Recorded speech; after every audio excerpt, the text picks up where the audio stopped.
Bueno, buenas tardes a todas, a todos, a todes quienes están aquí en este viernes 1 de marzo de 2024, en este encuentro sobre educación ambiental en la educación inicial.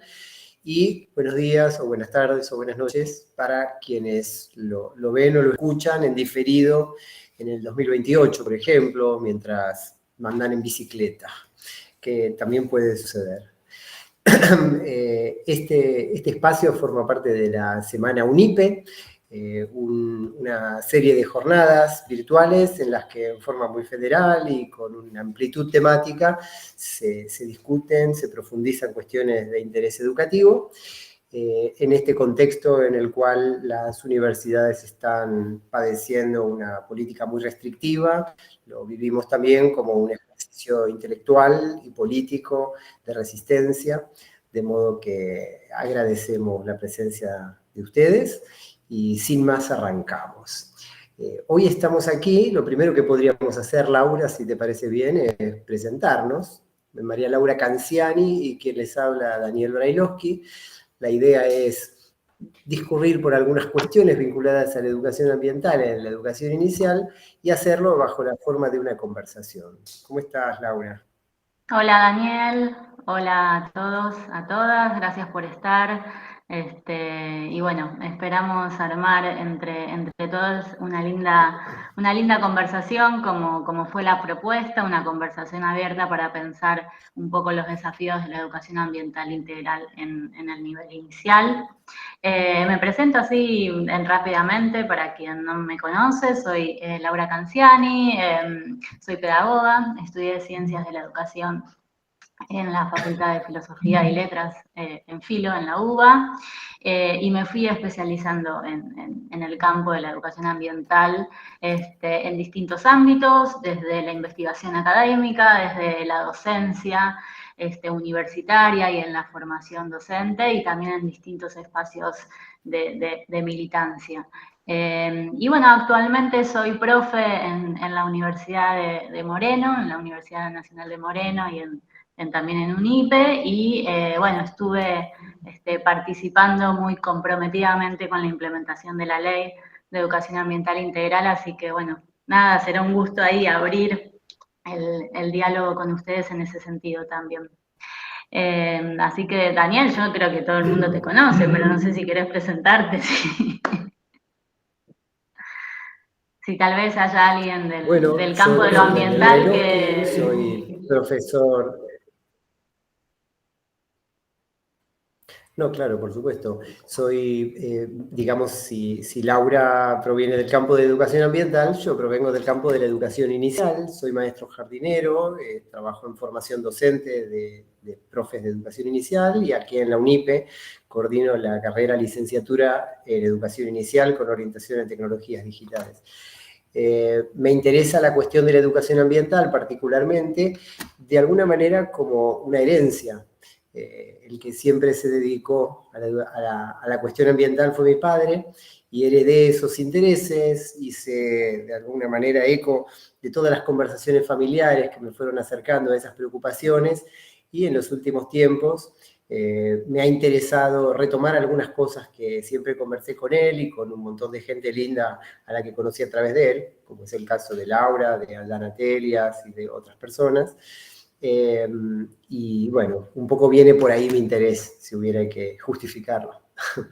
Yo comenzaría, si vos estás de acuerdo, Laura, por pedirte que caracterices un poco la idea de una educación ambiental integral, en el sentido de que todo el mundo sabe, por ejemplo, cuál es la diferencia entre la educación sexual que se impartía en los años 80 o en los años 70 en las escuelas, y la diferencia que plantea la educación sexual integral. El hecho de que sea integral tiene que ver con develar ciertas aristas más complejas, en considerar no solo aspectos biológicos, sino aspectos psicológicos, afectivos, vinculares, relacionales, políticos, institucionales. Entonces, ¿cómo se aplica lo integral a la educación ambiental? Creo que sería la primera pregunta evidente para abrir el tema, ¿no?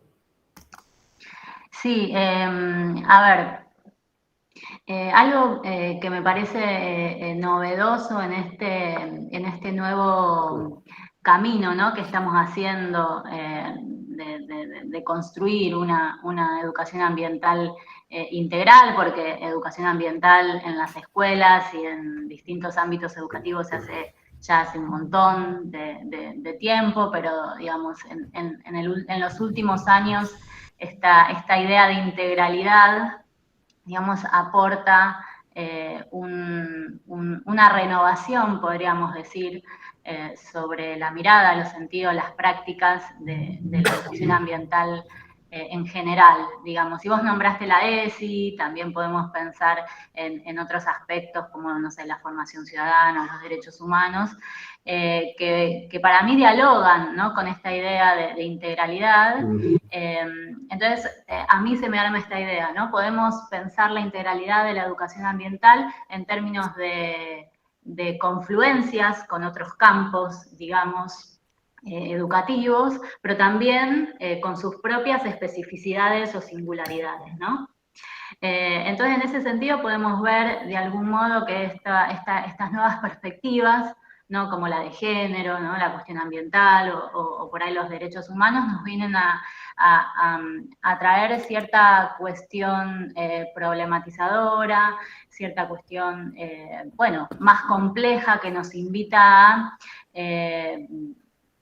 de lo contrario de fragmentar, ¿no?, nos invita a integrar distintas dimensiones de la vida social que hacen a un campo problemático, ¿no? Y en este caso es lo ambiental. Claro, porque a uno no se le ocurriría hacer educación matemática integral o educación literaria integral, sino que sino que entiendo que el carácter integral de un enfoque tiene que ver con que no se enseña aquella parte del mundo que nos llena de orgullo, la ciencia, el arte, etcétera, sino que tiene un poco que ver con las partes rotas del mundo.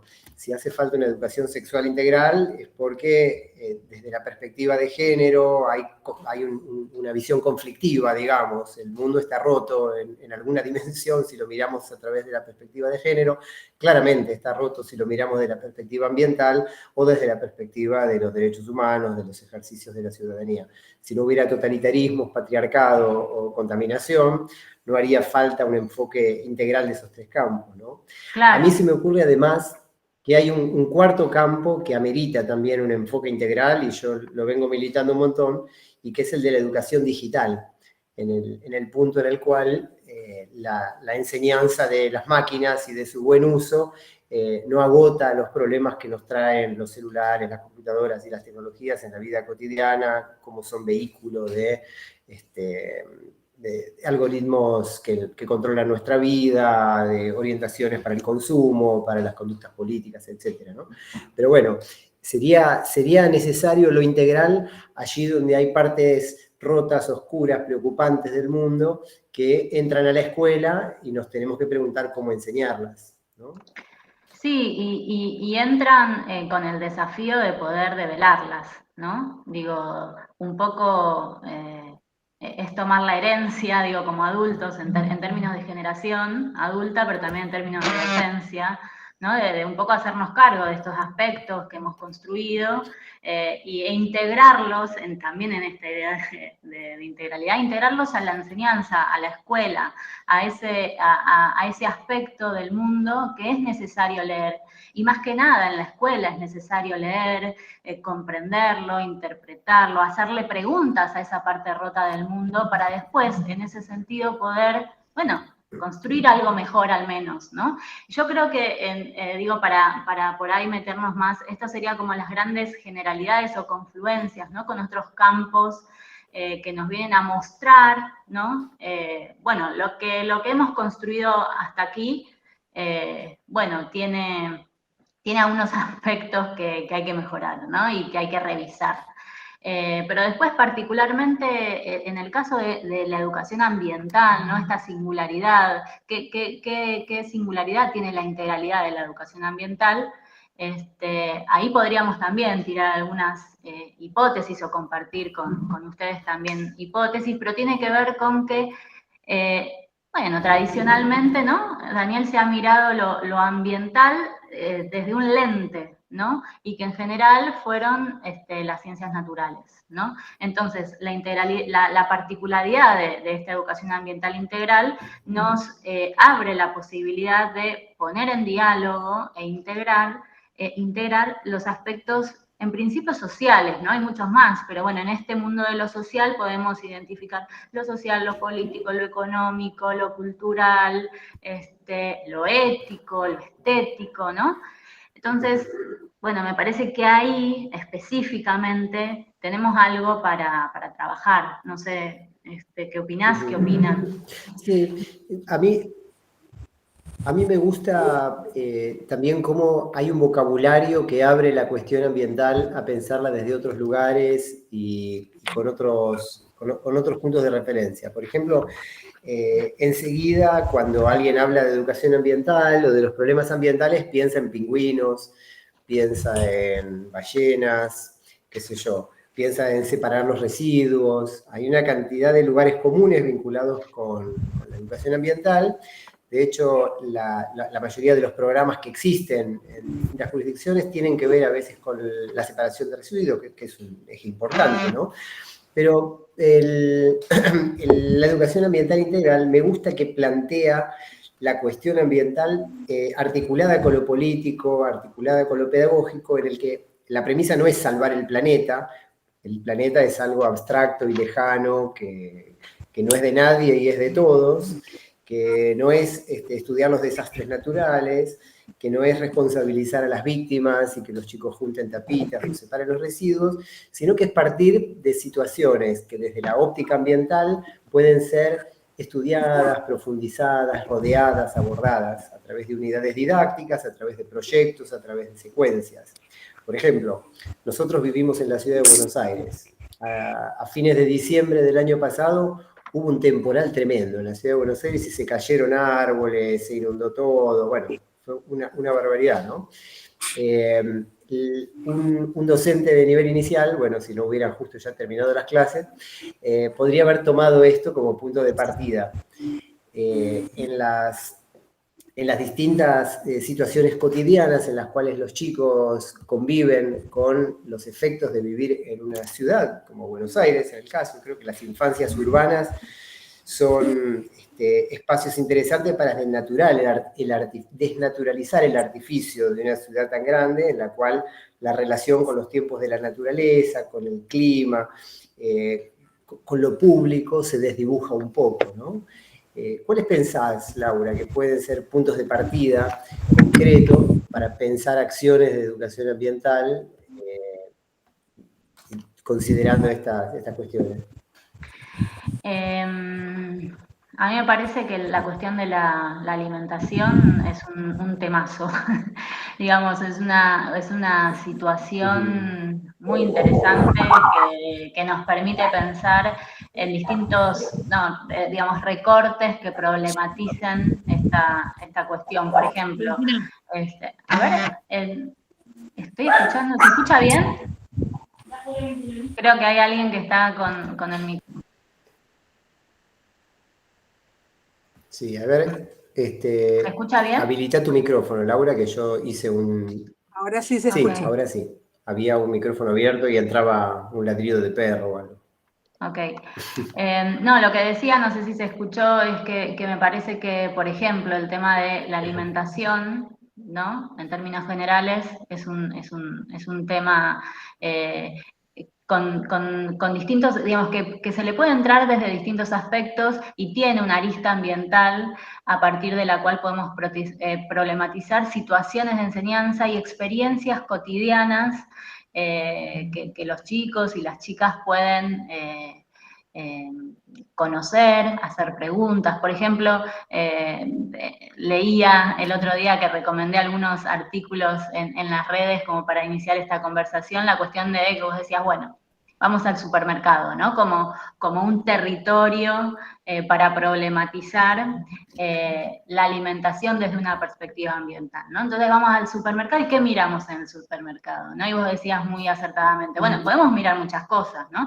Podemos mirar a ver si la gente que va al supermercado está tirando papelitos, que eso sería por ahí una mirada más tradicional, ¿no? Que es válida, puede ser un punto de partida, ¿no? Pero podemos ir un poquito más allá. No sé, Daniel, si querés reponer algo de eso que proponías, de qué mirar en el supermercado, qué preguntas hacer en el supermercado.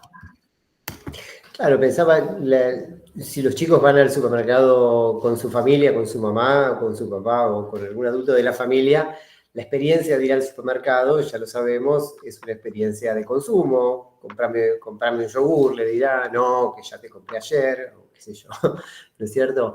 Cuando van con su profe de jardín, los chicos en el grupo, analizan de otra manera lo que ven allí, se preguntan por qué algunos productos están en la heladera y otros no lo están.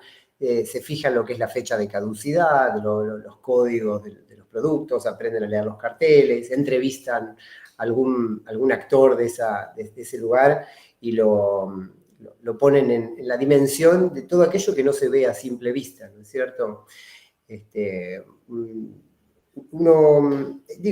El supermercado es un lugar en el que las personas se conectan con la alimentación, y el tema de la basura, lo pensaba, quizás sea un lindo pretexto para traer algo que tenía ganas de traer, que es una pequeña grabación. Porque desde la perspectiva que estamos analizando de la educación ambiental, el tema de la basura es un tema central, ¿no? Primero porque muchos, tal vez la mayoría de los programas de educación ambiental giran en torno a la basura, que es un tema preocupante, ¿no? La basura es algo que en la naturaleza no existe, por supuesto, ¿no?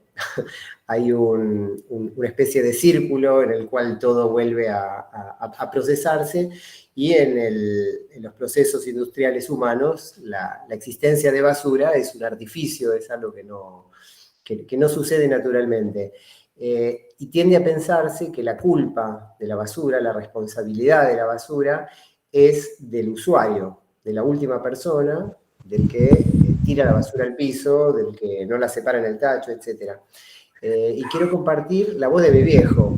Él había dicho algo interesante acerca de eso, que es algo que está digamos, en las bases de la educación ambiental integral también, y que es lo siguiente.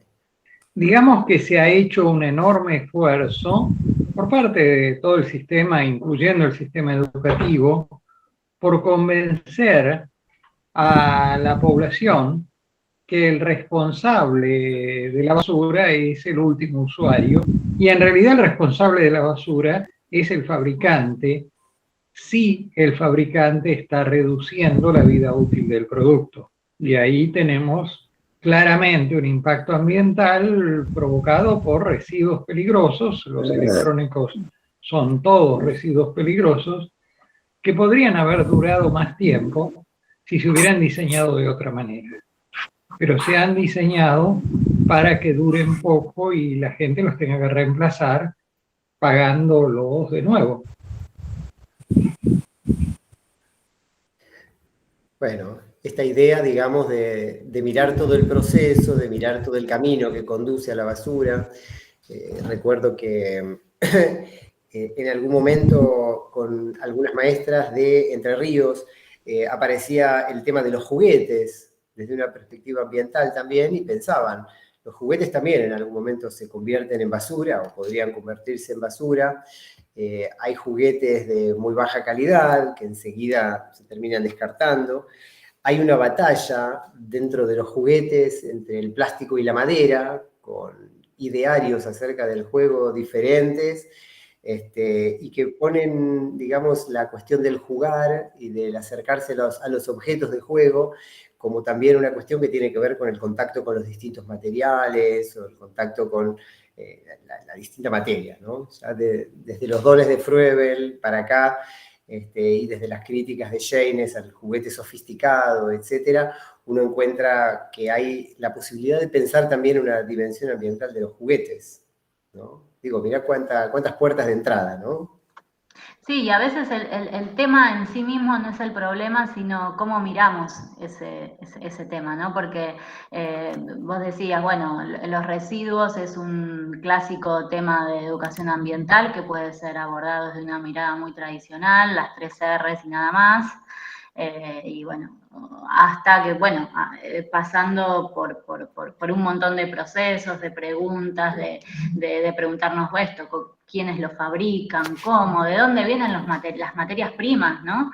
Que hacen a los objetos, que hacen a esos residuos, y bueno, en el audio que pasaste, ¿no? Se problematizaba sobre el fabricante, ¿no?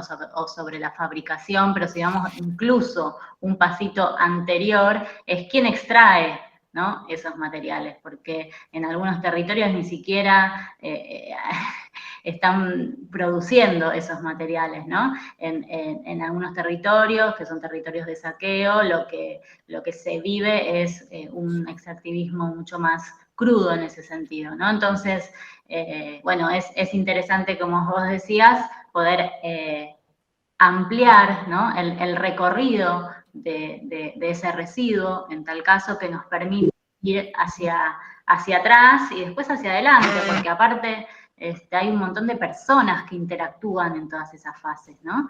Y ese residuo que nosotros creemos residuo, para otra persona por ahí no es residuo, ¿no? Claro, claro. Entonces, y más en estos tiempos, ¿no? Entonces, un residuo incluso que en otro momento histórico era residuo para esa misma persona, hoy no es residuo. Entonces, también está bueno, ponerlo en contexto, ese residuo, y en diálogo con las personas que interactúan con ese residuo. Sí, hay algo del orden del contacto con la naturaleza también que me parece interesante como punto de partida. A mí hay una anécdota que alguna vez te conté y me gustaría compartir acá. Estando de vacaciones en Catamarca, mi hija menor de 6 años, Leia, se hizo muy amiga de un niño que vivía en medio del monte, donde estábamos parando, en la casa de unas personas amigas. Y claro, este chico que no había ido a la escuela en varios meses por una cuestión de distancia climática, y que vivía muy en contacto con los ritmos de esa zona, tan natural, tan agreste, lejos de cualquier ciudad. Y Leia se pusieron a jugar y pasaron un montón de tiempo juntos, un par de semanas. Un día llovió y Leia dijo, qué macana, llueve, no vamos a poder salir a jugar, no vamos a poder trepar a los árboles, etc. Y el nene le dijo, no, está bueno que llueva, entonces mañana va a crecer el arroyo y nos vamos a poder meter en el agua, vamos a poder jugar en el arroyo. Para el nene era evidente que después de la lluvia viene la crecida del arroyo, y para mi hija no existía esa relación, no era una relación que ella viviera como los tiempos de esas relaciones, digamos, ¿no? Entonces pienso, para quienes vivimos en ciudades grandes, vemos que hay árboles, pero conocemos, somos capaces de contactar con las distintas especies vegetales, animales que habitan la ciudad. Hay una feria que se hace en Concordia todos los años para el Día del Ambiente, en junio, en la cual la última vez que estuve observé algunos ejemplos que me parece que si los enumero, los comento, tal vez pueden darnos ideas también para pensar en algo de lo que puede pensarse desde el jardín. Estos eran ejemplos de otros niveles de enseñanza, pero como que me parece que abren la cosa, ¿no? Como para ir a una dimensión un poco práctica. Bueno, el grupo de chicos había hecho, por ejemplo, una observación y una recolección de todos los vegetales silvestres de la zona y los había clasificado y había pensado en sus usos medicinales, etc. Una nena de 13 años, preocupada por la cuestión de los incendios que había muchas veces en los bosques, en el monte, en las zonas de por ahí, había ideado, inspirada en algunas experiencias que había conocido, lo que llamaban una cortina ignífuga. Se trataba de la idea de plantar árboles que tienen mucho látex en su composición, en sus ramas, en sus hojas. En ese caso era el curupí, que es el de la zona, acá podría ser el gomero, me imagino, y que entonces sembrada linealmente impediría el avance del fuego o daría tiempo para controlarlo, ¿no? Fíjate qué interesante. Pensaban también formas artesanales y alternativas de recolectar viento, o de juntar agua, o de fabricar colores a partir de tintas naturales, o de generar aire puro a partir de un purificador de microalgas que reemplazan el dióxido de carbono. Había ejercicios que se parecen un poco a las ferias de ciencias también, ¿no? En este sentido. Un grupo de chicos había hecho un registro del clima. Entonces, a lo largo del tiempo iban haciendo registros de cuándo llovía, de cuánto llovía, ponían un pluviómetro, que es un vasito, y que es algo que se puede hacer en una escuela o en un jardín tranquilamente, y sirve para medir el tiempo, ¿no? Habían hecho también mariposarios, hoteles de insectos, como los llamaban, en los cuales los hacían vivir, los observaban con lupas, etc. Exploraban distintas formas de energía limpia, ¿sí? Exploraban propuestas aplicables a los propios objetos, digamos, ¿no? La caducidad programada de los objetos, que es una de las principales estrategias de la industria que genera y que tiene problemas ambientales, es algo que se puede visibilizar en ejemplos cotidianos, ¿no es cierto? No sé, los primeros celulares se les sacaba la batería y si uno necesitaba reponer la batería no necesitaba tirar todo el celular, ¿no es cierto? Por ejemplo, ¿no? Y ahora se han empezado a ser integrados ya desde hace bastante tiempo. Hay propuestas ambientales que son pensar desde el propio cuerpo, ¿no? Por medio de la alimentación que nosotros tenemos, de los hábitos que tenemos, de las cosas que atraviesan nuestros hábitos y nuestras costumbres alimenticias, etcétera. El edificio escolar puede ser un punto de partida también para pensar cuestiones ambientales en la medida en la que hay características de la construcción que nos conectan de distintas maneras con fenómenos climáticos, con los modos. Pienso en un grupo de chicos que tenían unos pupitres arrumbados desde hace mucho tiempo, viejos, rotos, ya inutilizables, pero con ayuda de algún familiar que era herrero, convirtieron las patas de esos pupitres en herramientas de jardín, o sea, en herramientas de jardinería, y usaron esas herramientas para hacer una huerta después, ¿no? Entonces, esta idea no del reciclado juntando tapitas para mandarlas a un hospital en la que no sé qué, que es algo medio lejano, sino un reciclado en el que los grupos escolares puedan ver con sus propios ojos e intervenir con sus propias manos en la transformación del uso de ciertos materiales, ¿no es cierto? Bueno, son simplemente algunos ejemplos. Digo, que no es más que una instancia para la producción de saberes, ¿no? Me parece que todos esos ejemplos lo que ponen en valor es, por un lado, traen muchos saberes que históricamente en la escuela han sido negados o invisibilizados, ¿no? Que son estos, los saberes populares, los saberes que aprendemos viviendo en la naturaleza, ¿no? Como el ejemplo de tu hija. Entonces, bueno, también en esta idea de educación ambiental integral, volviendo a la pregunta inicial, es integrar un montón de saberes que históricamente en la escuela han sido relegados o desvalorizados frente a saberes científicos, ¿no? Entonces, ponerlos en diálogo con un montón de saberes cotidianos que nos hablan del ambiente, y no solo nos hablan, sino que nosotros vivimos, digamos, en ese sentido, ¿no? Vivimos el ambiente. Y sabemos un montón de cuestiones que nos permiten habitar el territorio que habitamos, ¿no? Porque seguramente si ese niño, ¿no? ¿De dónde era, Daniel, que dijiste? ¿De La Rioja, no? ¿De Catamarca?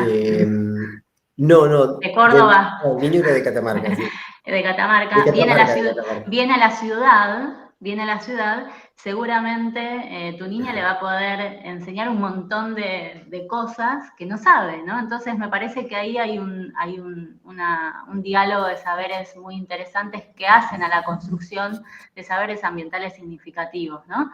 Y después un montón de proyectos que comentaste que bueno, que muestran la producción de saberes en diálogo con distintas disciplinas, ¿no? En la escuela, que cobran sentido a partir de un problema por ahí puntual, ¿no? Vos trajiste un montón de ejemplos de un problema puntual que da sentido también a ese aprendizaje, ¿no? Porque hablar de un problema ambiental global, qué sé yo, el cambio climático, por ejemplo, que es un problema real, muy serio, muy grave y muy importante, pero que a veces es difícil de asir, ¿no? de poder dimensionar, ¿no? Y se nos escapa de las manos, ¿no? Entonces me parece que la posibilidad de poder mirar el territorio y el suelo que habitamos y poder descubrir en ese territorio problemas concretos, reales, que le preocupan, ¿no? A los chicos y a las chicas, y a partir de eso generar conocimiento, producir proyectos, y a través de esos saberes imaginar instancias mejores de vida, ¿no? Y de disfrute de la vida, porque me parece que también ahí está el punto, ¿no? Poder vivir mejor en comunidad, poder vivir en términos más solidarios, poder vincularnos con la naturaleza y con los otros, ¿no? De una mejor manera, pero también sabiendo que, bueno, que la vida hay que cuidarla y que hay que sostenerla, ¿no? En tiempo y espacio, porque también hay que disfrutarla. Y me parece que lo ambiental nos da esa posibilidad, ¿no? De traer el conflicto, ¿no? Al aula, pero también aprender de su belleza, ¿no?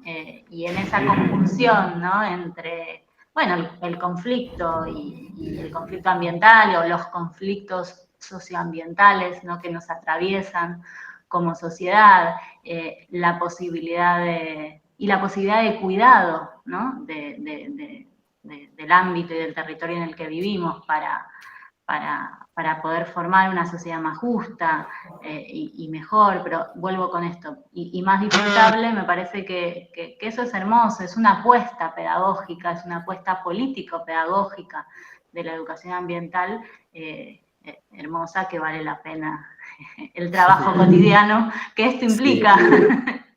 Sí, sí. Ahora, vos mencionabas la cuestión del conflicto, ¿no? Me parece interesante partir del conflicto y partir de conflictos conocidos. En la pedagogía del conflicto ambiental que ustedes desarrollan, piensan, y si te parece podemos comentar un poco de esto, que es una perspectiva en la cual yo encuentro enorme afinidad con la pedagogía del nivel inicial en general.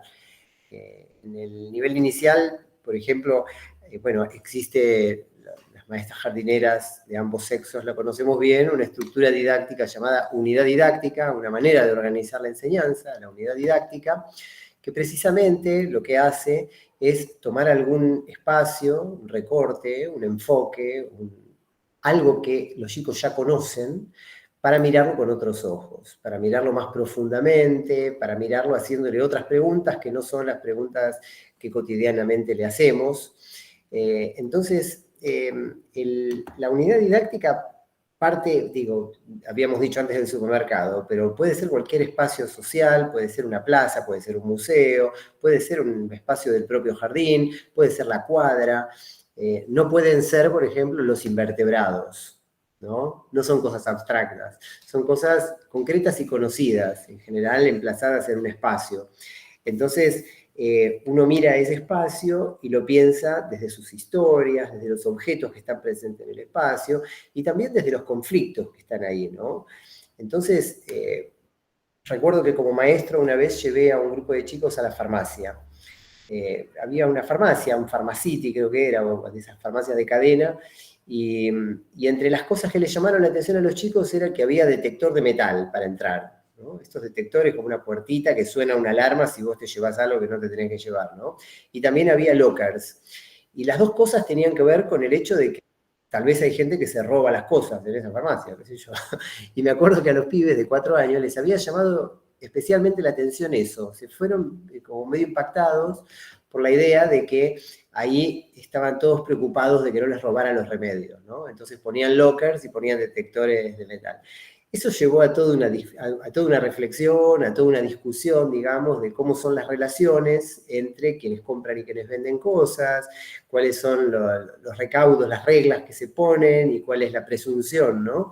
De la conducta del otro que hay en la existencia de ese tipo de dispositivos, por ejemplo.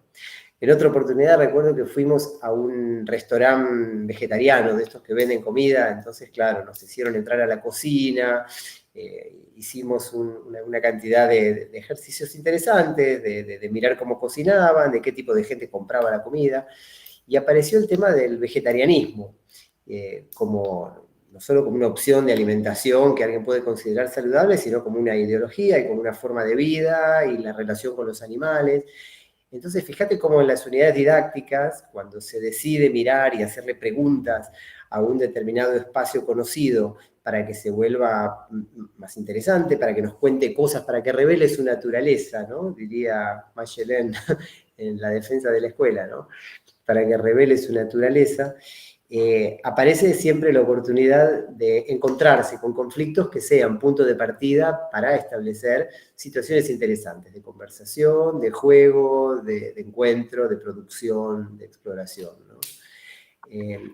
Sí, a mí me parece, antes de por ahí meternos en caracterizar esto, ¿no? Esta mirada o esta perspectiva de la pedagogía del conflicto ambiental, que fue un poco también parte de las reflexiones cuando la veníamos construyendo y parte siguen siendo reflexiones actuales, era que notábamos que la idea de conflicto en la escuela en particular, tal vez, o en situaciones de enseñanza, tenía una connotación negativa, ¿no? Hablar de conflicto ambiental, hablar de conflicto, entonces, bueno, no siempre era buen visto, ¿no? Bien visto. Había una connotación negativa. Entonces, mejor hacer otras cosas, ¿no?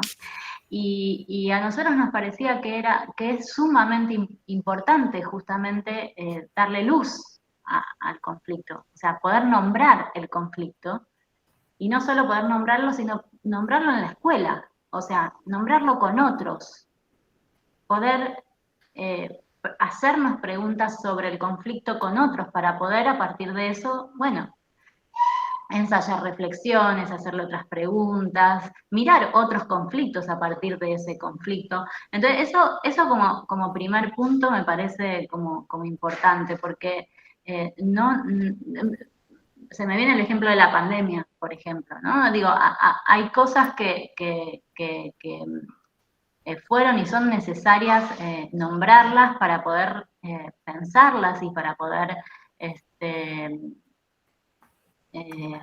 situarnos en otro lugar a partir de esa reflexión, ¿no? Porque si no, cuando se niega el conflicto, bueno, después el conflicto sale por otro lado, y en la escuela nos permitimos de algún modo generar pensamiento crítico, colectivo y creativo alrededor de los problemas sociales, ¿no?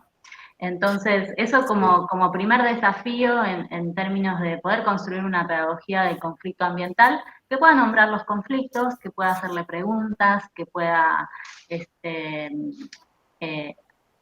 a partir de un conflicto, bueno, construir su historia. Bueno, tu papá, Antonio, en ese sentido, fue un gran maestro, ¿no? De poder integrar la dimensión histórica, ¿no?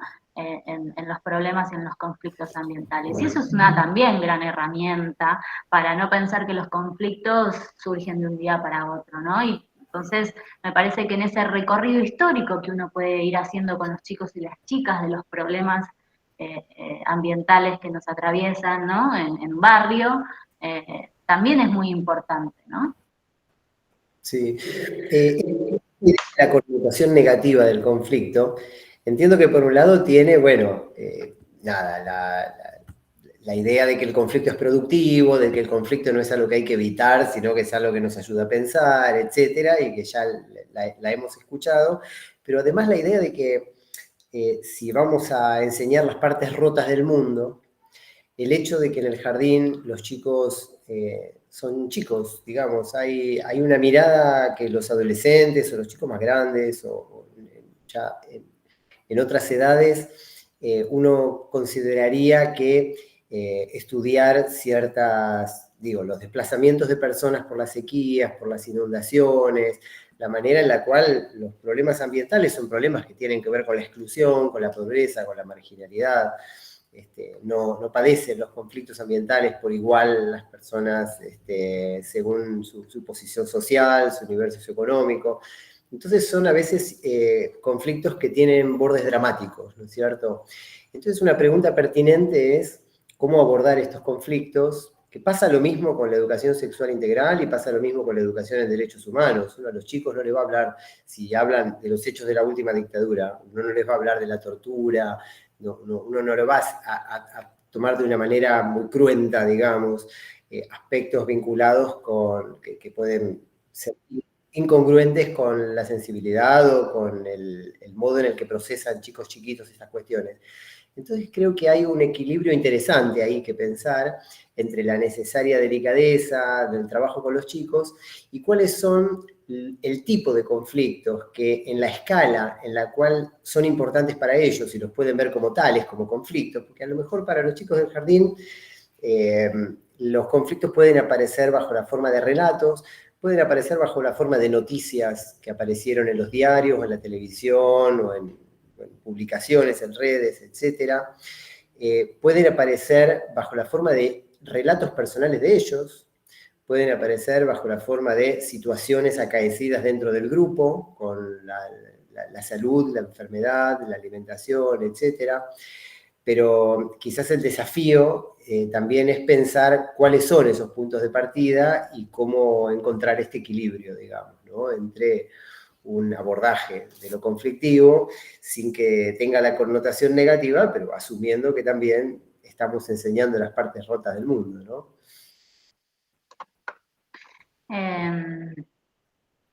Sí, lo conflictivo, respiramos conflicto, qué sé yo, me parece que no es muy difícil poner, digamos, charlar con los chicos acerca de muchos conflictos que cotidianamente ellos viven en su vida cotidiana. Me parece que no hace falta, Sí, de pocas algún cosas más modo. conflictivas que una sala de 3, ¿no? Una sala de 2. No, claro, claro. Lo que pasa que a veces en esta idea de connotación negativa uno pone al conflicto en un lugar, esto de la tortura o de la tragedia. Si nos ponemos serios, bueno, tal vez sí, pero en algún punto el conflicto es parte de la vida cotidiana, ¿no? Y nada, muchas de las desigualdades que vivimos y que los chicos viven es conflictiva, ¿no? Entonces me parece que bueno, que no hay que tener miedo a poder narrar, ¿no? Situaciones problemáticas vinculadas al ambiente y al territorio para a partir de eso, bueno, empezar a ver qué contenidos y qué temas van saliendo a partir de las preguntas de los chicos y las chicas. Me parece que el delicado equilibrio que vos mencionás es un saber docente que uno también lo construye en la experiencia docente, ¿no? Entonces, a partir del grupo que te toca, a partir de las historias de vida de los chicos que tengan, a partir de las familias, ¿no? De las historias de las familias de los chicos que hacen, ¿no? Que hacen, a qué se dedican, el conflicto también presente, más allá de lo ambiental, el conflicto, ¿no? Que preexiste, más allá del conflicto que nosotros queremos abordar o que surge, y en función de eso, nada, ir armando. A veces no hace falta hablar del conflicto que nos atraviesa tan crudamente, sino, como vos decías, hablar de otros conflictos para poder preguntar acerca de otros conflictos nos va a dar ese puente, me parece, para después pensar los propios, ¿no? A veces es muy crudo hablar de fumigaciones o de agrotóxicos en una escuela rural donde te están fumigando, ¿no? Entonces, me parece que ahí, por eso apelo a la sabiduría docente, ¿no? De entrar y salir de los temas conflictivos para ir armando aprendizajes situados, significativos y creativos para que ese conflicto con el que nos topamos cotidianamente y que la escuela nos permite revisar y problematizar, bueno, nos permita crear otros horizontes, porque la apuesta es esa. Me parece que si somos docentes, somos educadores, somos educadoras, lo que queremos es, de algún modo, ese mundo roto, rearmarlo de alguna manera. No sé si nos va a quedar la pieza hermosa, ¿no? O si nos va a quedar un Frankenstein. Pero creo que la apuesta vale ese esfuerzo, vale la posibilidad de imaginar y hacer con otros en la escuela otras cosas, porque aparte se puede comer mejor, se puede consumir menos, se puede cuidar mejor, cuidarnos mejor. Es necesario en estos tiempos, más que nada, digo, yo vengo pensando mucho, ¿no? En los últimos meses, este giro, ¿no? Político y social y que estamos viviendo, bueno, ¿cuál es qué sentidos y qué palabras, ¿no? Qué nuevas palabras nos pueden acompañar desde la educación ambiental integral para seguir apostando a lo común, a lo público, a lo colectivo, y al cuidado común? Hoy creo que más que nunca tenemos que fortalecer esas redes y proteger y cuidar y bueno, creo que la escuela en ese sentido, creo que todos coincidimos en eso, es un lugar privilegiado que también como territorio hay que defender, ¿no? No está exento del conflicto. Sí, hace un rato te decía, bueno, qué más conflictivo que una sala de dos, ¿no? El que laburó con chicos chiquitos sabe que el conflicto es algo que atraviesa la vida cotidiana. En este caso me refiero a un conflicto de los vínculos, del encuentro cotidiano, conflictos entre ellos por cositas, ¿no? Pero también pienso que la existencia del conflicto, incluso en los juegos de los chicos, cuando los chicos juegan a perseguirse o escenifican, ¿no? Cuando juegan a la lucha, por ejemplo.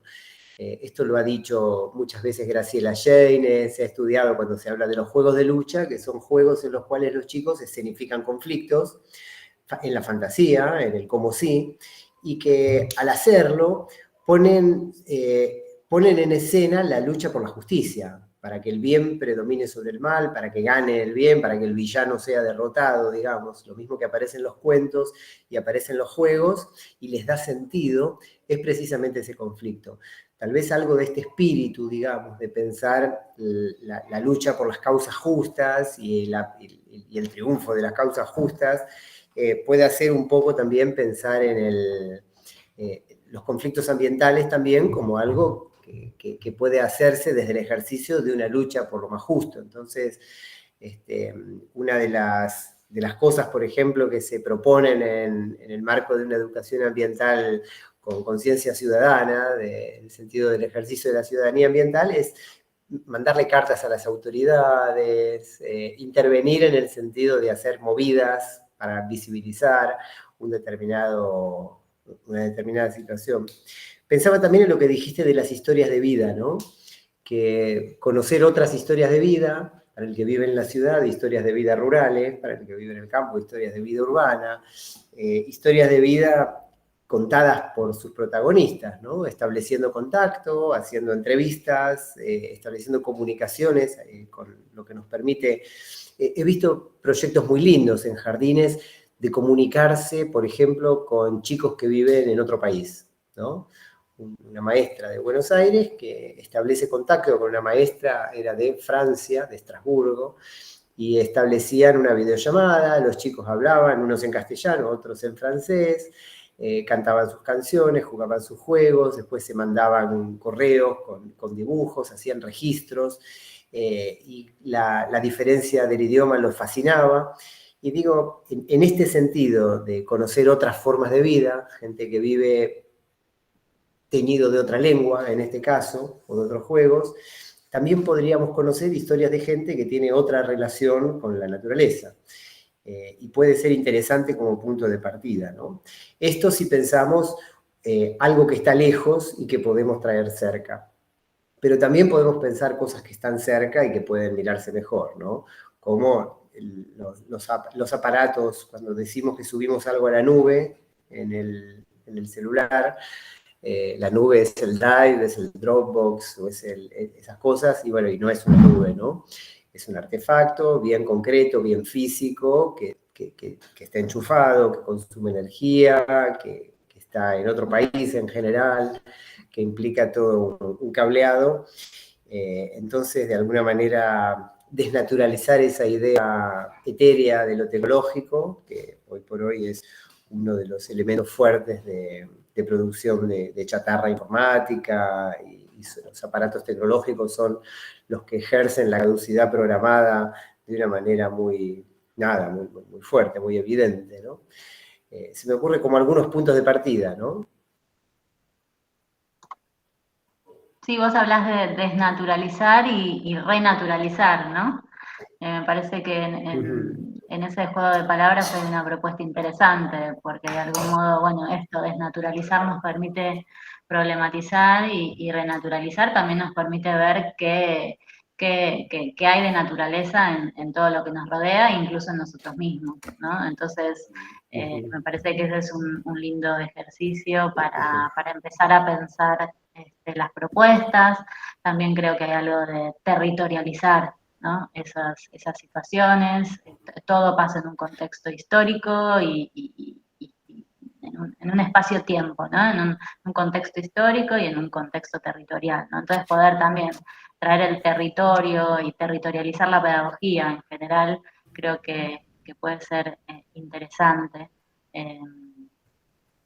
Y bueno, y atravesar lo ambiental para mí con la perspectiva de derechos. Me parece que también eso es fundamental, no solo porque los chicos, las chicas tienen derecho a recibir educación ambiental integral en todos los niveles, en todas las modalidades a partir de la ley sancionada en 2021, sino porque, bueno, todas tenemos derecho a vivir y a disfrutar un ambiente sano, biodiverso, ¿no? Más justo social y ambientalmente. Y bueno, y todos tenemos derecho, como siempre digo, derecho a las estrellas, ¿no? Como digo, la posibilidad de, a veces yo miro el cielo acá en mi casa y digo, bueno, el pedacito de cielo que me toca, ¿no?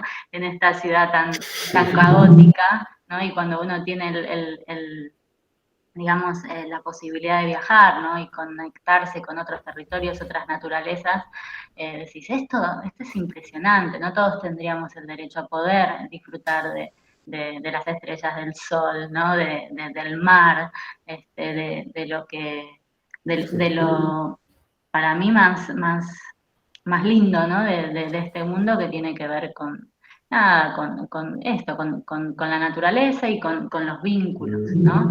Y creo que en ese sentido, bueno, la institución escolar tiene un desafío, porque, bueno, los edificios escolares no siempre tampoco nos permiten esas cuestiones, entonces también hay un lindo desafío, ¿no? De poder pensar la escuela, renaturalizar la escuela, ¿no? Y no lo estoy diciendo desde un lugar romántico, ¿no? De decir, bueno, poner más verde a la escuela y con eso estamos saldando este derecho, sino realmente poder mirar los espacios que habitamos y poder darnos el derecho de vivir más a gusto, más cómodamente, más en contacto con la naturaleza, para poder gestar ahí otras sensaciones, otras afectividades, ¿no?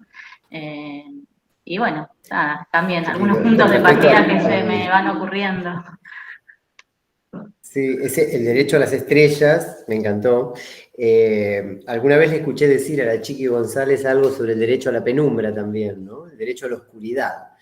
El derecho a estar en un lugar oscuro o en un lugar silencioso, a estar en contacto con esas experiencias cada vez más escasas, frente al hecho de que todo el tiempo uno está moviéndose entre estímulos permanentes, publicidades, ¿no? Es gritón el mundo, y poder contactar con espacios más apacibles del mundo, crearlos, recrearlos, etcétera, puede ser algo que la escuela haga. Y pensaba también que uno va a la escuela para aprender cosas, por supuesto, pero también uno va a la escuela para aprender frente a qué indignarse, frente a qué emocionarse, frente a qué preocuparse. Entonces, uno va a la escuela para generar, digamos, ciertas energías hacia las cosas del mundo. Y digo, ante tanta pavada de una educación ambiental a veces naif, que dice que educar en las cuestiones del ambiente es que los chicos aprendan a, qué sé yo, a juntar los papelitos del piso, o a separar los residuos, o que están enfocados en las acciones individuales, digamos. Creo que vale la pena también darle un lugar en las prácticas de educación ambiental en las escuelas a esta idea de que el ambiente es algo por lo que uno tiene que luchar, digamos, ¿no? En el sentido amplio del término, no me refiero a salir a hacer la revolución, sino que es un derecho, así como se les enseña que ellos tienen derecho a un montón de cosas, y cuando en el Día del Niño se trabajan los derechos de las infancias, y así como se les puede enseñar un montón de cosas que tienen que ver con los derechos ambientales también es algo que no debería vulnerarse, ¿no? Y que también forma parte entonces de la educación política. Lo has dicho muy bien. Tal vez ha pasado ya una hora de nuestra conversación. Creo que hicimos bien en darle forma de conversación un poco más espontánea y no hacer una presentación, digamos, tipo ponencia. Me gusta porque va por lugares que nos sorprenden a nosotros mismos. Impensados. Y en ese mismo espíritu, quizás tal vez podríamos invitar a quienes están aquí presentes a levantar la mano, si quieren, tocando el botoncito en la parte de abajo, el que es una mano, o a escribir en el chat y hacemos un poco de, bueno, abrimos la conversación. Acá ya hay algunos mensajes escritos. Leticia dice, ¿es posible integrar el aula naturaleza con una mirada de la educación para el buen vivir en la educación inicial? Más allá de una marca particular del sistema, ¿cómo está hoy en día? Gracias. Guadalupe dice, increíble, cuando trabajaba en contexto de encierro con niños y niñas fue un proyecto en mente. Si no salen de paseo con sus familias, no conocían las estrellas, porque les cerraban las puertas al anochecer. Fuertísimo. Claro, claro. Acá dice GT27 Territorio, bueno, es el nombre del usuario, dice, quienes tengan la oportunidad de estar en la ciudad de Rosario, no dejen de visitar el tríptico de la infancia. Es verdad, una de las instalaciones del tríptico es una granja, ¿no? Otra es un parque. Andrea dice, nuestro jardín está inserto en una comunidad barrial de bajos recursos, en donde la contaminación ambiental es un conflicto. Hemos trabajado con varias propuestas, llegando a trabajar desde el arte, murales con mensajes para concientizar. Estos tapiales se sacaron para renovar, pertenecían a una universidad privada. La gente rompía esos tapiales para tirar basura en ese espacio privado. ¿Qué ideas se pueden aplicar para seguir pensando en mejores instancias para la vida? Nos describe desde Santiago del Estero. Guillermo Maidana, ¿cómo estás, Guillermo? Qué lindo que estés acá. Excelente presentación, gracias por compartir el tiempo. Bueno, y se retira. Bueno, hay manos levantadas. Sí, una manita levantada de Paula Dale, López. Dale, adelante, Paula, te escuchamos. Hola, buenas tardes. ¿Qué tal? Nada, yo soy docente desde hace 20 años acá en Cava, y desde el 2013 que trabajé en la Escuela Infantil 9 del 19, en zona Villa Soldati y Pompeya, no sé si ubican, frente a la cancha de San Lorenzo, donde está la recicladora de la ciudad de Cava, es donde hay un problema ambiental que tenemos muy grave, donde hay un polo educativo enfrente, que venimos remando desde esa época. A mí se me ocurrió porque yo amo la naturaleza, pero no por amar así como algo no idílico, sino porque realmente estudié también, soy educadora ambiental. Armamos un espacio que está delante de la escuela con plantas nativas, hicimos un sendero de plantas nativas para atraer mariposas. Bueno, pero todo esto, ¿no? Para hacer supuestamente como una barrera, ¿no? Con la polución que había y todo lo que veníamos trabajando, y el conflicto que tienen esas familias que ven ahí que no son escuchadas.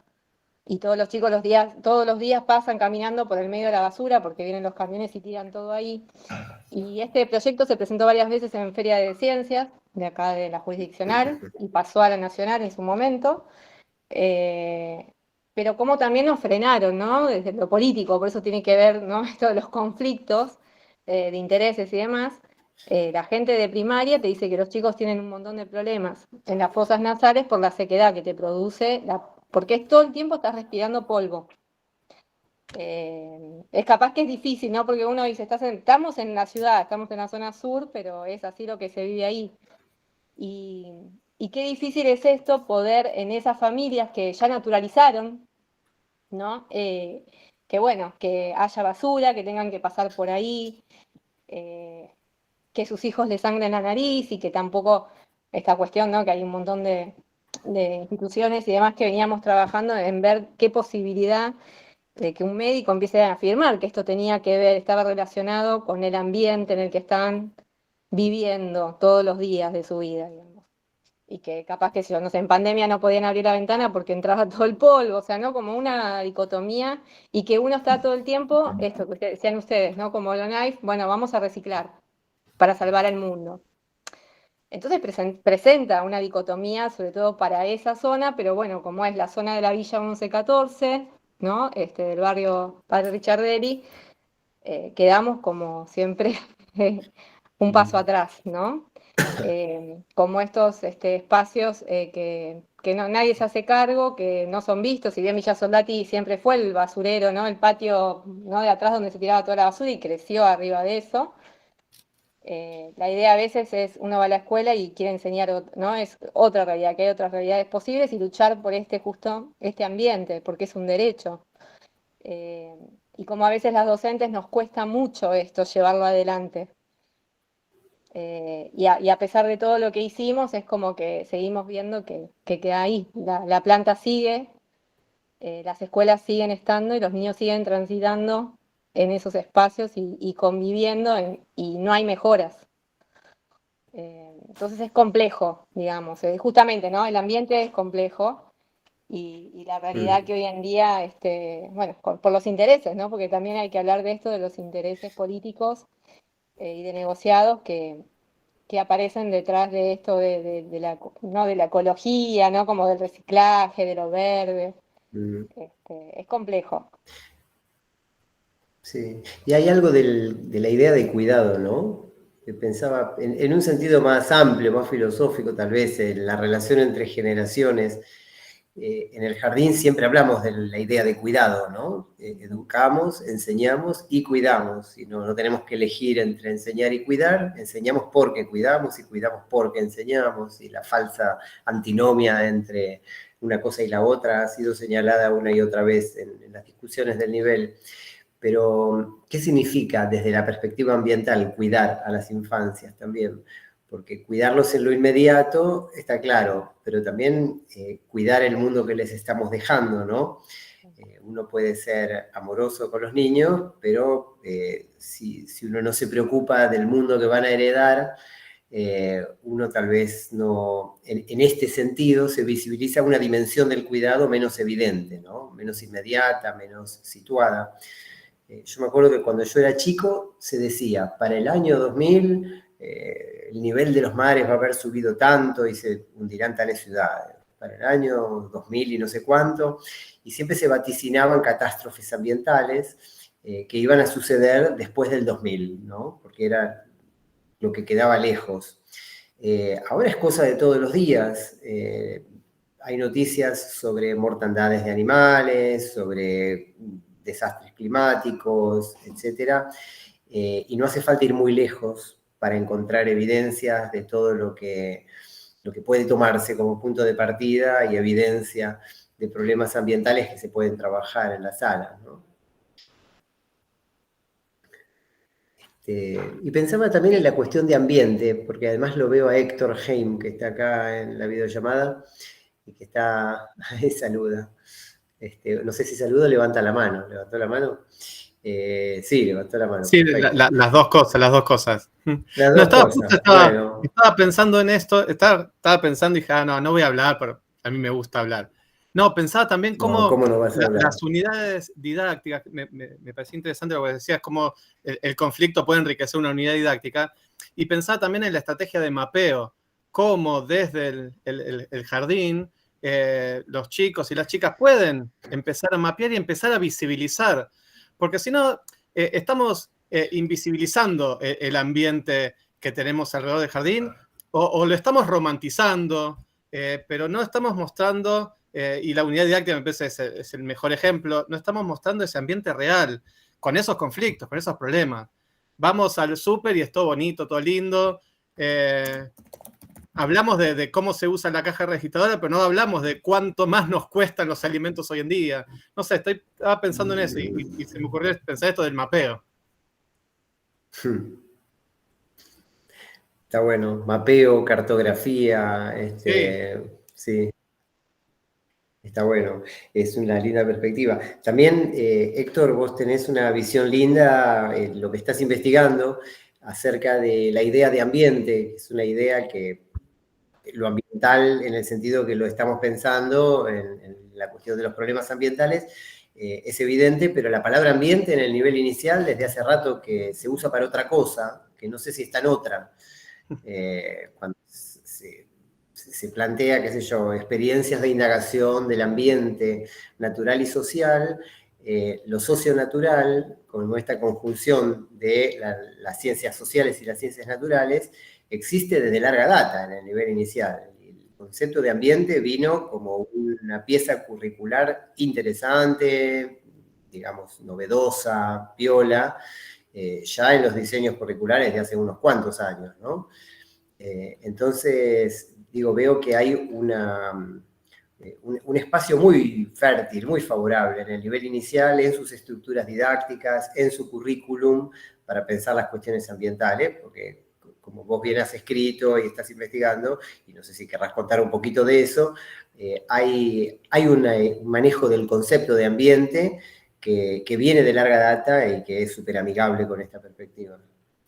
Sí, digo, estaba pensando eso, digo, el concepto de ambiente que aparece en el nivel inicial es más parecido, y eso me llamó mucho la atención, surge muchísimos años antes de esta idea de la educación ambiental integral.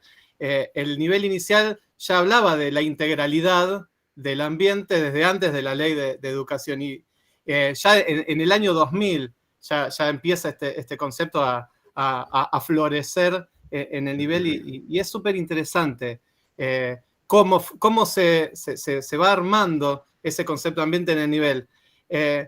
A veces, por ahí pasa, a veces que las tradiciones de nuestra formación más separadas en las sociales y en las naturales nos llevan a perder a veces la mirada de ese ambiente, pero el área de ambiente, el concepto de ambiente que está en nuestros diseños desde hace muchos años, es más cercano a lo que propone la educación ambiental que a esa otra mirada más tradicional de la educación ambiental.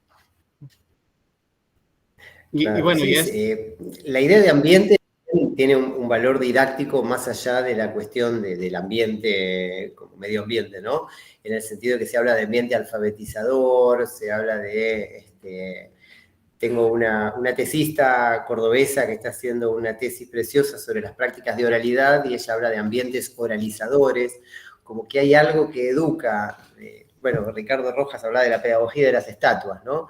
La ciudad enseña, el espacio enseña, el ambiente enseña, y esta idea didáctica de ambiente también existe en el nivel inicial, y habría que investigar, habría que pensar cuáles son los diálogos entre los distintos conceptos de ambiente que se están entrecruzando acá, ¿no?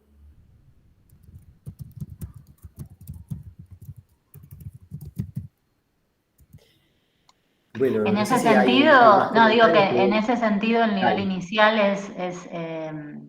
es pionero en relación a los otros niveles y tiene también por su modo de estructurar las áreas y el currículum, básicamente, es el nivel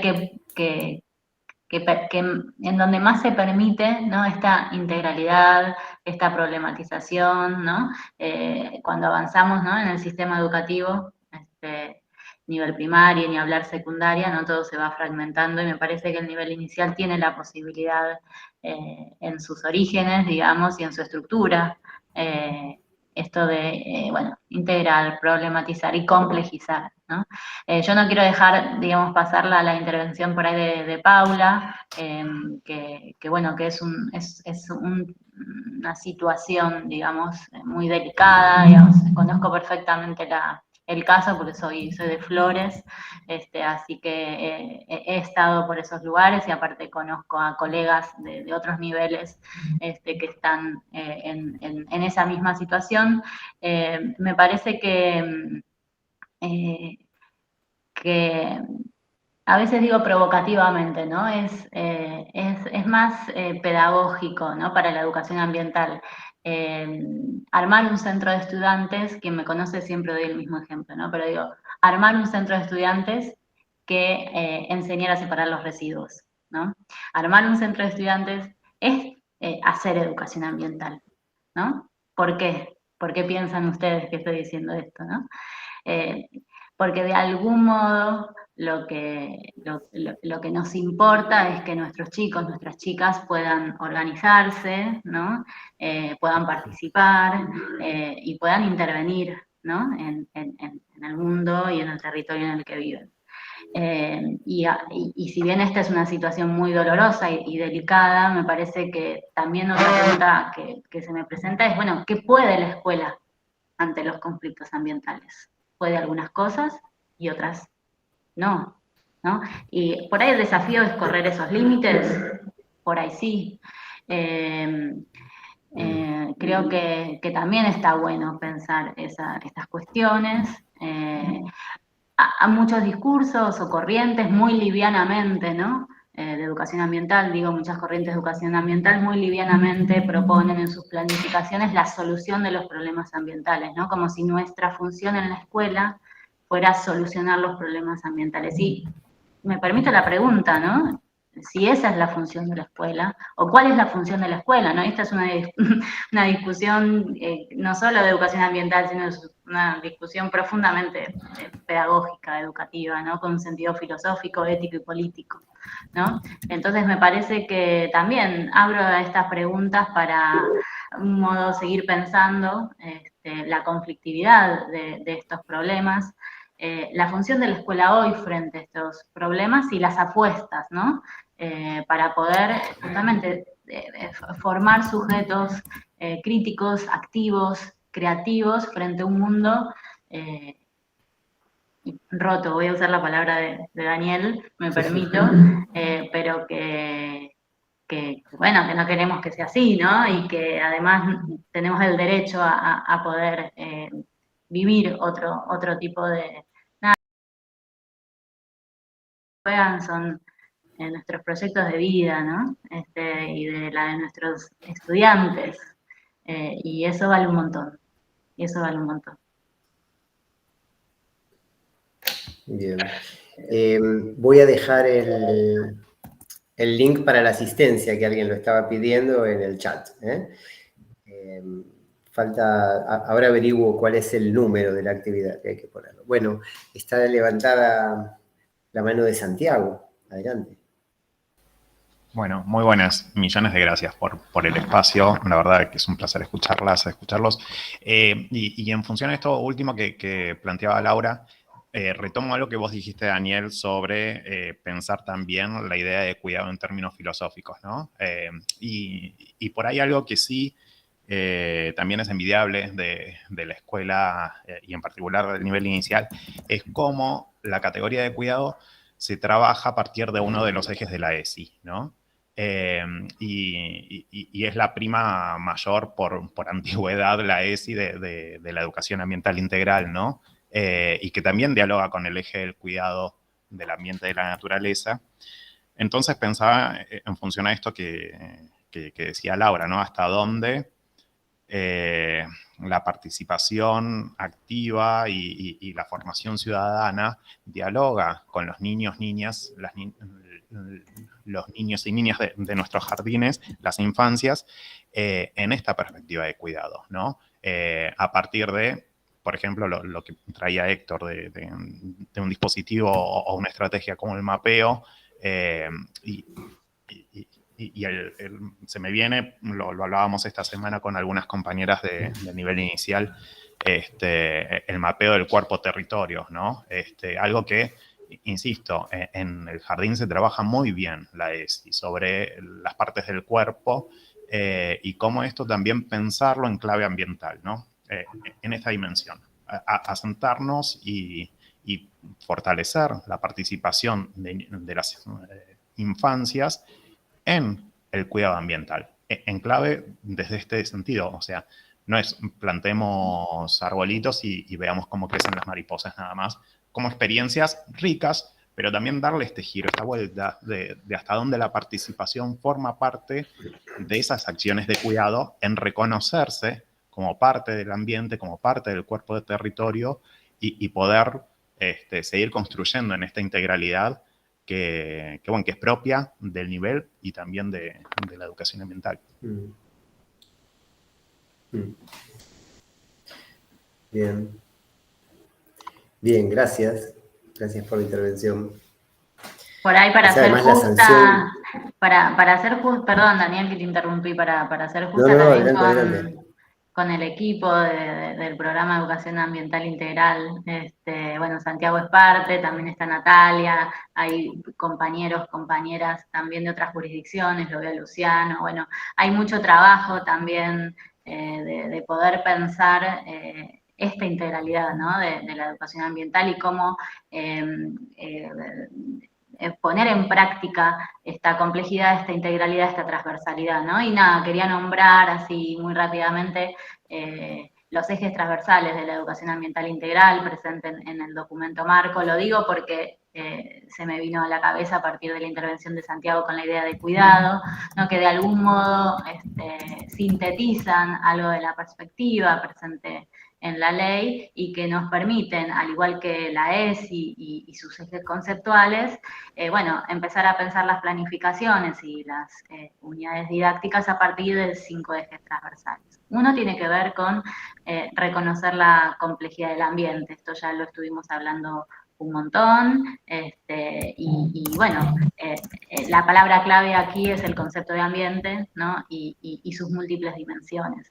El otro eje tiene que ver con analizar los problemas y los conflictos ambientales, que también lo hemos hablado un montón en esta oportunidad.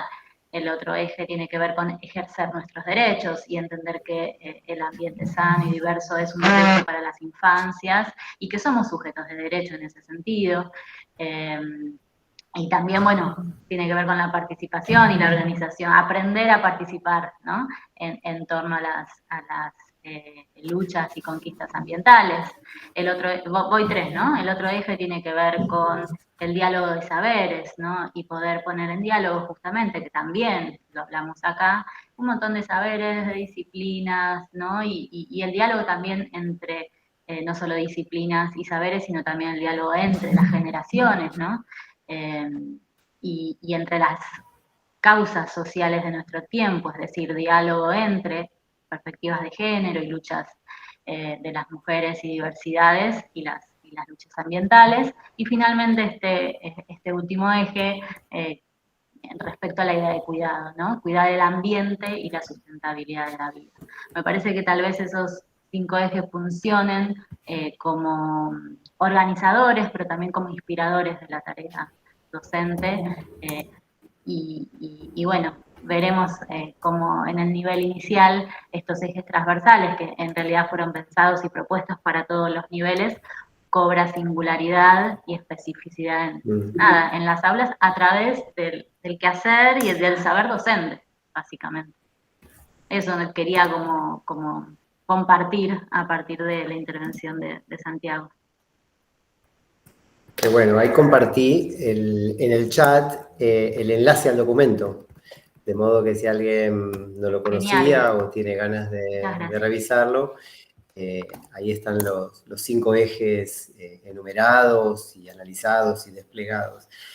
Además, el hecho de que exista un marco legal hace que, de alguna manera, se genera la posibilidad de que el campo curricular crezca, se despliegue, y especialmente ahora que por lo menos durante estos 4 años vamos evidentemente a tener un ambiente político poco proclive o favorable a la educación ambiental, porque bueno, nada, pues tenemos un presidente que niega el cambio climático y porque en los primeros intentos de modificaciones de las leyes se planteaba la derogación o la modificación drástica, atenuando sus efectos de la mayoría de las leyes ambientales que ya existen, y que aunque no se cumplen del todo, son buenas leyes. De modo que tenemos en la Ley de Educación Ambiental Integral, en este marco curricular, una oportunidad para que la causa ambiental a nivel escolar, a nivel educativo, sobreviva, resista durante este tiempo por lo menos, ¿no?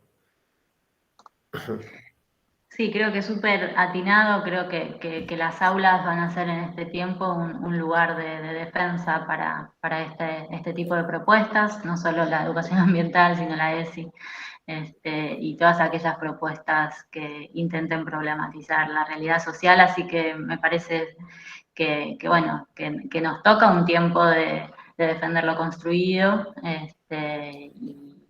y siendo muy conscientes de que bueno, el avance de este tipo de propuestas políticas no se dan solo en la Argentina, sino se dan en muchos países, ¿no? Y también hay muchos colectivos y colectivos docentes que estamos resistiendo y estamos, bueno, creando, ¿no? Desde las aulas estas resistencias que vienen acompañadas también, por suerte, en este caso, de este marco normativo bueno, que permitió institucionalizar, al menos dar esos primeros pasos como política pública nacional y que bueno, que hoy sin duda hay que defender.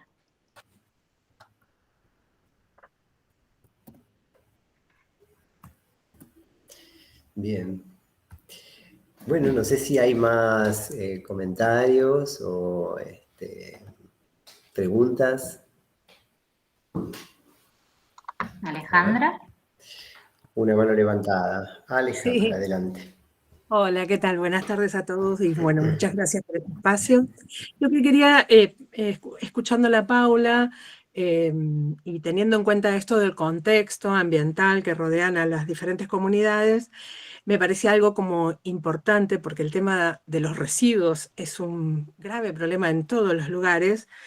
El tema del consumo, ¿no? De la educación en base a lo que consumimos, por qué lo consumimos, ¿no? Por un lado, como hablaban recién de la alimentación, pero bueno, va en base a todo esto de los juguetes en los niños, ¿no? Lo pensaba esto porque cuando contaba Paula el caso de lo que le sucede a la escuela ahí en Cava, yo vivo en la Patagonia, en Chubut, en un pueblito rural, muy cerca de la ciudad de Esquel. Y la ciudad de Esquel, junto con el Parque Nacional Los Alerces y la localidad de Trevelin, que son 3 ciudades muy cercanas, en su momento, no recuerdo bien cuántos años hace, armaron un GIRSU, digamos, ¿no? Una gestión integral de residuos urbanos, que está aproximadamente a 10 kilómetros de la ciudad de Esquel. Allí se llevan todos los residuos de esos 3 lugares. Pero muy cerca de ese lugar hay una comunidad originaria mapuche, la comunidad de Nahuelpan. Y entonces, ese espacio se hizo, esta gestión, digamos, de residuos urbanos como, ¿no? Una panacea, digamos, ahí se iba a reciclar, todo iba a estar controlado, pero bueno, a veces en estos, digamos, proyectos ambientales gigantescos, también empiezan a haber errores, ¿no es cierto? Y ¿qué ocurrió? No se llevó a cabo como realmente en algún momento estaba planificado.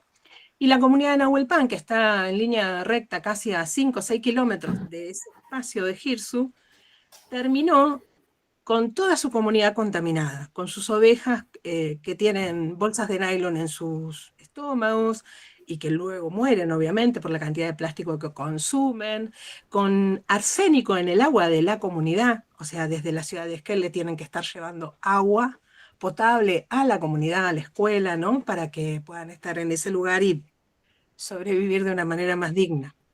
Y además es un pueblo originario que cuida su espacio y su territorio. Entonces pensaba esto del consumo, porque de alguna manera hay un conflicto, hoy por hoy este conflicto está judicializado, con la justicia federal. De hecho, llegaron desde Buenos Aires personas a hacer toda la parte del conocimiento para registrar, perdón, toda la contaminación en el territorio de la comunidad de Nahuelpan. Y pensaba en esto porque como que hay 3 espacios hermosos, como son Trevelin, como son Esquel, como es el Parque Nacional de los Altos, que sea 3 ciudades que están llevando la basura ahí, pero como que nadie se está haciendo cargo, digamos, de esta generación de residuos que está contaminando una comunidad muchísimo más pequeña.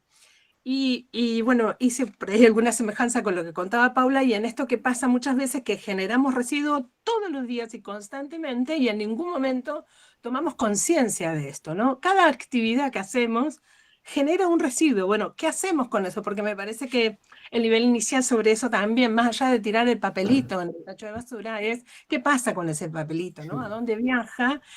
Y si yo puedo evitar estar haciendo papelitos y tirando papelitos todo el tiempo, ¿no? Digamos, o sea, me parece que ahí, en estos tiempos, la educación ambiental tiene que ser, ¿no es cierto?, un hecho, y bueno, obviamente va ligado a la educación ciudadana y a la responsabilidad que tenemos todos sobre lo que generamos como residuo constantemente en la vida diaria, ¿no es cierto? Y nada, pensaba que, bueno, para mí, soy maestra jardinera, ya jubilada, pero que el nivel inicial ahí tiene un aporte súper interesante a través de las unidades didácticas, y además porque los niños son muy reflexivos con respecto a todas estas temáticas. Era eso solamente lo que quería aportar. Muchas gracias. ¿Puedo agregar una Perdón. cosita más? Ay, perdón, Paula, ¿ibas a decir algo? No, perdón, que con esto es verdad, ¿no? Que muchas veces se confunde, y sobre todo en Cava hay toda una movida, y en varios lados igual. ¿Vieron se están peleando los gatos jugando, perdón. Las botellas de amor que meten los papeles, y bueno, y generamos más basura porque los chicos, con tal de traer más papeles a la escuela, lo que contaban era que las casas consumían más. Tal vez no se daba, por ejemplo, en nuestra escuela, pero bueno, como coordinadora de Feria de Ciencias me ha pasado un montón de veces de ver proyectos de estas características. Entonces también ahí se presenta, ¿no? Algo que digamos, esto que decía Alejandra, el tema de poder frenar el consumo, qué tipo de productos consumimos, con qué envoltorios. Creo que es un trabajo para también desconstruirse un poco el adulto, que también el docente, ¿no? O sea, es algo social, y que los adultos somos los que tenemos que llevar esa conciencia a los chicos y chicas. Pero bueno, nada, esto porque se ve en muchos lados esto de las botellas de amor o estas cuestiones, o como ustedes decían, lo de las tapitas, y me parece que no sé si ahí estamos trabajando la educación ambiental integral como debe ser. Sí, sumo a eso como como la alerta, ¿no? Una alerta que tiene que ver con lo individual, ¿no? Me parece que Alejandra dio en el clavo, ¿no? El problema de este sistema de los residuos tiene que ver con el consumismo, ¿no? Con el consumo. Pero qué importante es problematizarlo en tanto sistema de consumo, ¿no? Y un sistema socioeconómico que, bueno, nos formatea, ¿no? Más como consumidores que como ciudadanos, ¿no? Digo esta alerta a lo individual porque a veces, bueno, se individualiza y se responsabiliza encima a los chicos, las chicas, ¿no? A los individuos respecto a ciertas prácticas de consumo, y en realidad el desafío creo que en la escuela es justamente, ¿no? Pensar esa práctica como una práctica social, inserto en un sistema socioeconómico de consumo, que lo que está haciendo es destruyendo, digamos, la naturaleza, tanto en términos de extractivismo como en términos de descarte, pero también que nos afecta profundamente a nosotros mismos como personas, porque, digo, hoy las publicidades, ¿no? Digo, la sociedad nos interpela más desde esos lugares, ¿no? ¿Qué tenés? ¿Qué compraste? Y qué celular tenés, volviendo a las tecnologías, Daniel, ¿no? Si tenés el celular de último modelo o no. Entonces ahí también se juega algo del orden de lo subjetivo y de la valoración, ¿no? De nosotros mismos en ese proceso de reflexión y problematización. Digo, porque por ahí hay algo no sé si el propósito de la enseñanza tiene que ver con frenar el consumo, digo, desde la escuela, ¿no? En esa planificación que uno arma, sino justamente, bueno, problematizar el sistema socioeconómico, inscribir esa práctica en una práctica más amplia, analizar propagandas, publicidades, los carteles de las calles, ¿no? Esas cuestiones que van armando un pensamiento más complejo, me parece. Sí, me acuerdo cuando fue el Mundial y había una propaganda de hamburguesas, entonces estaba el arquero de la selección en la foto con una hamburguesa de esas, ¿no? Y en alguna escuela, en un grado de primaria, se había armado una discusión interesante sobre que para ser deportista profesional de ese nivel, lo más probable era que no comiera hamburguesas como esa, porque no formaba parte de la alimentación de un deportista al que le va bien, ¿no? Si comiera hamburguesas, no estaría atajando los goles de la selección. Pero digo, eso de analizar publicidad es como para desmentir un poco lo que la publicidad siempre tergiversa, ese falso entusiasmo de los actores de las propagandas que simplemente hacen un elogio del consumo, ¿no? Para los chicos chiquitos no es evidente ese engaño, entonces visibilizarlo forma parte también y puede ser una dimensión interesante de todo esto. Bueno, Luciano ha levantado la mano. ¿Cómo están? Bueno, nada, yo estaba ahí escuchando atentamente, pero pensé también, bueno, que era oportuno agradecer también porque por ahí nosotros hay varios que estamos y varias trabajando en la formación docente continua, ¿no? En educación ambiental integral, y como hay varias personas que no somos del nivel inicial y pensando, ¿no?, esta idea de la transversalidad y en la formación docente, cuando nos tocaba trabajar con eso, con docentes de inicial, viniendo con toda esta idea de la pedagogía del conflicto ambiental, por ahí por momentos uno está inseguro, digamos, porque no es del nivel, así que nos ha servido un montón escucharles y pensar en esto que hablaban, bueno, de cómo abordar esta conflictividad que por momentos parece desde el nivel inicial a veces que hay como cierta, o desde todos los niveles, ¿no?, como ciertos miedos de abordarla,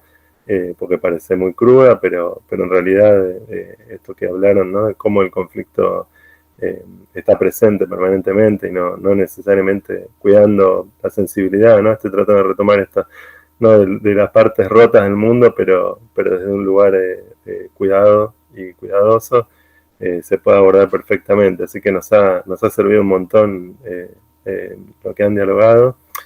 Y también pensaba en eso, que en realidad quizá el desafío, porque el foco en las infancias, en la educación ambiental, también ha estado puesto hace un montón, ¿no? El tema es desde qué lugar, qué mirada ambiental crítica tenemos les docentes, ¿no? Quizá eso también es un aporte importante, porque por ahí no hace falta pedirle a niños y niñas muy chiquitos que tengan una mirada crítica, si bien se pueden trabajar la mirada crítica, yo creo, ya como estaban diciendo recién, pero lo más importante es que las tengamos las y les docentes, ¿no?, que podamos diferenciar estas actividades de educación ambiental más ingenuas de estas actividades que se proponen desde otros lugares, más críticos, ¿no? Creo que esa es la palabra también que por ahí quería traer, y bueno, cómo creo que eso traduce, bueno, de lo que estuve escuchando, ¿no?, esa mirada crítica está presente, y bueno, creo que ese es el desafío de seguir impulsándola. Más en este contexto, y lo que decían, ¿no?, que también hay que pensarlo.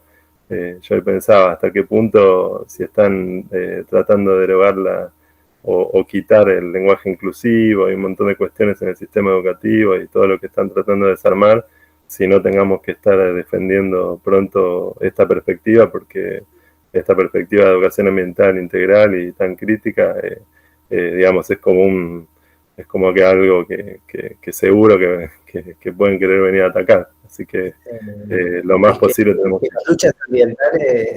Las luchas ambientales, digámoslo crudamente, le arruinan el negocio a mucha gente, ¿no es cierto? A diferencia de otros campos en los que no están, el que está pensando mucho en la perspectiva de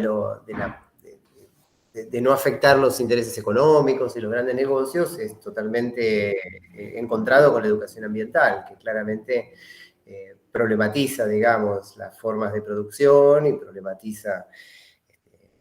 Mi viejo siempre decía, instalar los derechos sexuales, instalar los derechos de género, tiene un componente cultural importante, pero no es tan caro, digamos. No hace falta, digamos, afectar grandes intereses económicos. En cambio, las luchas ambientales afectan tremendos intereses económicos y por eso es tan difícil, ¿no? Así que sí, evidentemente, ¿no? No sé si alguien más levantó la mano. Sí, Ángela, ¿puede ser? Ángela Aguirre. O no sé si Laura quería decir algo a partir de la intervención. Buenas tardes. Muchísimas gracias y un Adelante. placer haber podido compartir escuchar la charla de ustedes, la verdad que muy interesante. Y yo quería hacer mi aporte yo soy jardinera hace muchos años y soy de Salta y se planteó el tema justo tenía una mamá que era nutricionista y con esto de la comida saludable y la comida teóricamente no saludable, y bueno, a partir de esto de que ustedes planteaban de problematizar y surgió el invitarla y cómo ella nos explicaba, y justamente el tema de la hamburguesa, ella decía de que cuando la hamburguesa es más, digamos, es nociva, cuando se come todos los días o se come en un lugar en el que no tiene los requisitos ambientales o de preparación que corresponde.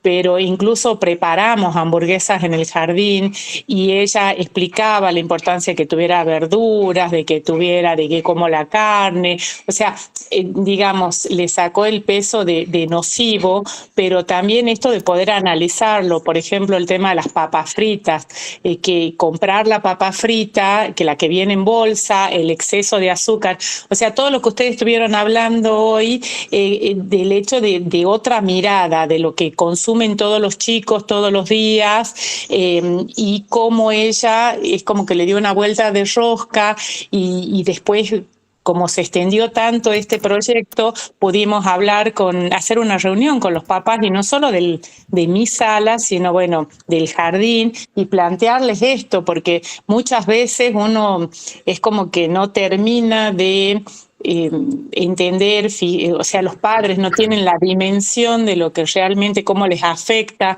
a los chicos, y muchos salieron muy contentos porque es como que ellas habían enseñado incluso a hacer una especie de papa frita, pero en vez de hacerlas fritas al horno, y cómo podían saborizarlas, y los chicos les gustaba.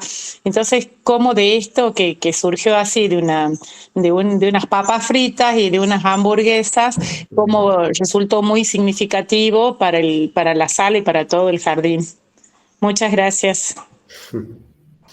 Gracias a vos. Perdón. Bien. Bueno, supongo que ya podemos ir cerrando por la hora. No sé si alguien quiere decir algo más. Laura. Agradecerles un montón por un viernes a 6 de la tarde, casi pisando las 8 de la noche, un 1 de marzo, y con un discurso en puerta, estar conectados y bueno, abrir este diálogo. Bien. Bueno, pero no se vayan, que hay una tradición en este ciclo de charlas de UNIPE, y que es cerrar con un poema. En este caso elegí para cerrar este encuentro un poema de Juan Gelman, que habla de la relación de un hombre con un sapo. Me pareció más o menos apropiado dado el tema del encuentro. Así que se llama Lamento por el sapo de Stanley Hook, y ahí va, lo voy a leer. Dice así. Stanley Hook llegó a Melody Spring un jueves de noche con un sapo en la mano. ¡Oh, sapo!, le decía, sapito mío, íntimo, mortal y moral y coral, no preocupado por esta finitud, no sacudido por triste condición furiosa, le decía. ¡Oh, caballito cantor de la humedad, oh pedazo esmeralda!, le decía Stanley Hook al sapo que llevaba en la mano, y todos comprendieron que él amaba al sapo que llevaba en la mano. más allá de accidentes geográficos, sociológicos, demográficos, climáticos, más allá de cualquier condición. Oye mío, le decía, hay muerte y vida y noche y sombra y luz, decía Stanley Hook. Y sin embargo te amo, sapo, como amaba las rosas tempranas esa mujer de Lesbos, pero más, y tu olor es más bello porque te puedo oler. Decía Stanley Hook y se tocaba la garganta, como raspándose el crepúsculo que entraba y avanzaba y le ponía el pecho gris, gris la memoria, feo el corazón. Oye, sapo, decía mostrándole el suelo, los parientes de abajo también están divididos, ni siquiera se hablan, decía Stanley Hook. Qué bárbara tristeza, decía ante el asombro popular, los brillos del silencio popular, que se ponía como un sol. Esa noche, naturalmente, Stanley Hook se murió. Antes dio terribles puñetazos a las paredes de su cuarto en representación de sí mismo, mientras el sapo, solo el sapo, todo el sapo, seguía con el jueves. Todo esto es verdad. Hay quien vive como si fuera inmortal. Otros se cuidan como si valieran la pena. Y el sapo de Stanley Hook se quedó solo. Bueno, ahí, ese es el poema. Por si alguien lo quiere volver a leer, lo dejo en el chat. Muchas gracias por haber venido y esto quedará grabado en el canal de UNIP dentro de algún tiempito y lo compartiré el link en las mismas publicaciones en redes en las que se anunció. Muchas gracias.